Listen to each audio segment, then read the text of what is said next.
தொழிலதிபர் ஆனந்த் அம்பானியின் பிறந்த நாளை முன்னிட்டு கோவை கவுண்டம்பாளையத்தில் உள்ள கங்கா முதுகு தண்டுவட சிகிச்சை மறுவாழ்வு மையத்தில் கேக் வெட்டி கொண்டாடப்பட்டது.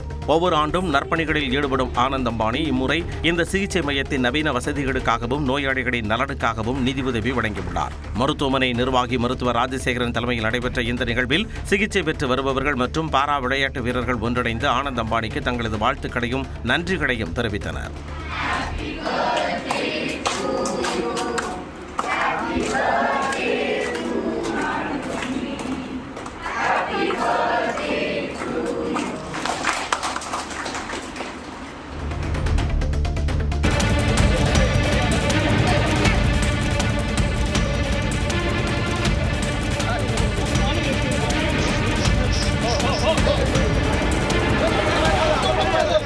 சேலம் மாவட்டம் மேட்டூர் அருகே கிணற்றில் தவறி விழுந்த 7 மான்கள் உயிருடன் மீட்கப்பட்ட காட்சிகள்தான் இவை. கத்திரிப்பட்டி நாயம்பாடி கிராமத்தில் உள்ள விவசாய கிணற்றில் 8 மான்கள் தவறி விழுந்து உயிருக்கு போராடின. தகவல் அறிந்து வந்த தீயணைப்பு வீரர்கள் 7 மான்களை பாதுகாப்பாக மீட்டனர்.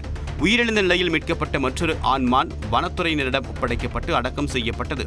மான்கள் தண்ணீர் தேடி வந்தபோது விவசாய கிணற்றில் விழுந்திருக்கலாம் என்று அதிகாரிகள் தெரிவித்தனர். உதகை அருகே மஞ்சூர் கெத்தை சாலையில் ஒய்யாரமாக நடந்து வந்த கரடியால் வாகன ஓட்டிகள் அச்சமடைந்தனர்.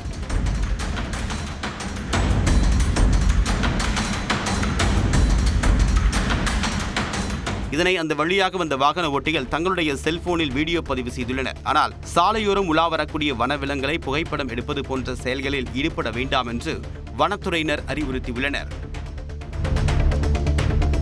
நாமக்கல் மாவட்டம் ராசிபுரம் அருகே புதுப்பட்டியில் துலுக்க சூடாமணி அம்மன் கோவில் தேர் திருவிழா விமர்சையாக நடைபெற்றது. ஆண்கள், பெண்கள், குழந்தைகள் என சுற்றுவட்டார பகுதிகளைச் சேர்ந்த திரளான பக்தர்கள் கலந்து கொண்டு பக்தியுடன் தேரை வடம் பிடித்து இழுத்தனர். வேண்டுதல் நிறைவேறிய பக்தர்கள் மஞ்சள் மற்றும் வெள்ளை உடை அணிந்து கையில் வேப்பிலையுடன் உருளை தண்டம் செய்து நேர்த்திக்கடன் செலுத்தினர்.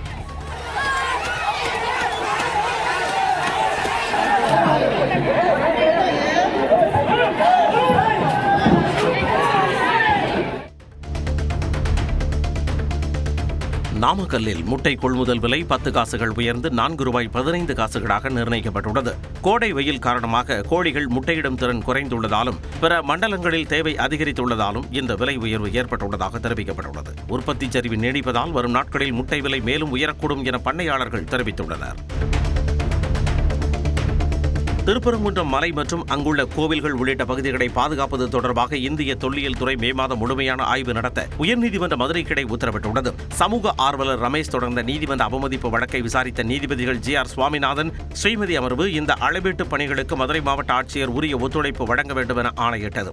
ட்ரோன் மூலம் ஆய்வுப் பணிகளை முடித்து இது குறித்த அறிக்கையை நீதிமன்றத்தில் தாக்கல் செய்ய உத்தரவிட்ட நீதிபதிகள் வழக்கு விசாரணையை ஜூன் மாதத்திற்கு ஒத்திவைத்தனர்.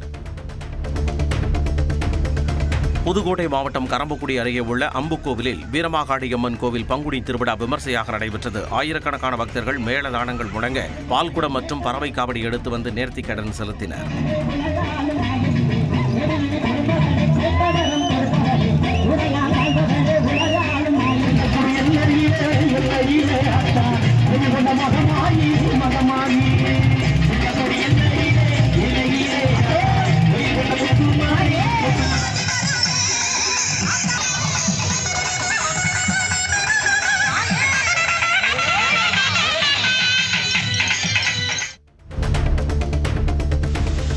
தேனி மாவட்டத்தின் பல்வேறு இடங்களில் மிதமான மழையும் ஒரு சில இடங்களில் கனமழையும் கொட்டி தீர்த்தது. தேனி, பெரியகுளம், போடிநாயக்குளர், கோடாங்கிப்பட்டி, வீரபாண்டி உள்ளிட்ட இடங்களில் மிதமான மழை பெய்தது. கோடை வெப்பத்தின் பிடியில் சிக்கி தவித்த மக்கள் இதனால் சற்று நிம்மதியடைந்தனர்.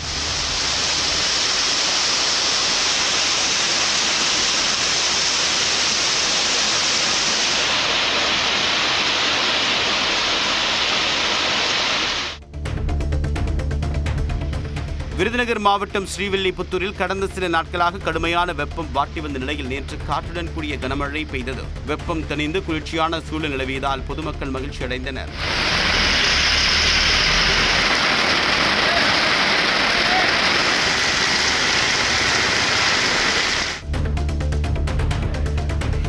காஞ்சிபுரம் அருகே ஊவேரி சத்திரம் பகுதியில் மின்னல் தாக்கி +2 மாணவர் பரிதாபமாக உயிரிழந்தார்.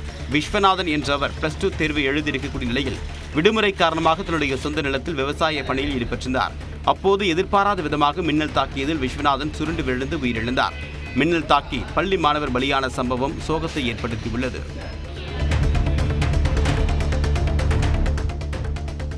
அதிமுக எம்ஜிஆர் இளைஞரணி துணை செயலாளர் ஏவிஎம் விநாயகமூர்த்தி உட்பட 4 பேரை கட்சியின் அடிப்படை உறுப்பினர் உள்ளிட்ட அனைத்து பொறுப்புகளில் இருந்து நீக்கி அக்கட்சி தலைமை அறிவிப்பு வெளியிட்டுள்ளது.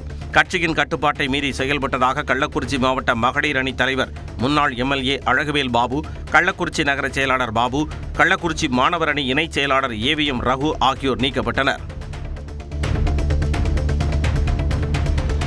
நாகப்பட்டினம் மாவட்டம் வெளிப்பாளையத்தில் கஞ்சா விற்பனையில் ஈடுபட முயன்றதாக 2 பெண்கள் கைது செய்யப்பட்டனர். வழக்கமான ரோந்து பணியில் இருந்த காவல்துறையினர் சந்தேகிக்கும் வகையில் நின்று கொண்டிருந்த 2 பெண்களை பிடித்து விசாரித்தனர். அப்போது அகிலா, பசும்பொன் ஆகிய இருவரும் 1 லட்சம் மதிப்புள்ள 4 கிலோ கஞ்சாவை மறைத்து வைத்திருந்தது தெரியவந்தது. இதையடுத்து இருவரையும் கைது செய்த காவல்துறையினர் கஞ்சாவை பறிமுதல் செய்தனர். கோவை மாவட்டம் மேட்டுப்பாளையத்தில் பழைய கார் மற்றும் சரக்கு வாகன உதிரி பாகங்கள் விற்பனை கடையில் பயங்கர தீ விபத்து ஏற்பட்டது. சிறுமுகை சாலையில் உள்ள தஸ்லின் மைதீன் பாட்ஷா ஆகியோருக்கு சொந்தமான கடையில் நிறுத்தி வைக்கப்பட்டிருந்த பழைய காரில் தீ விபத்து ஏற்பட்டு மளமளவென பரவி கரும்புகை வெளியானது. தகவல் அறிந்து வந்த தீயணைப்பு வீரர்கள் தீவிர முயற்சிக்கு பின் தீயை அணைத்தனர்.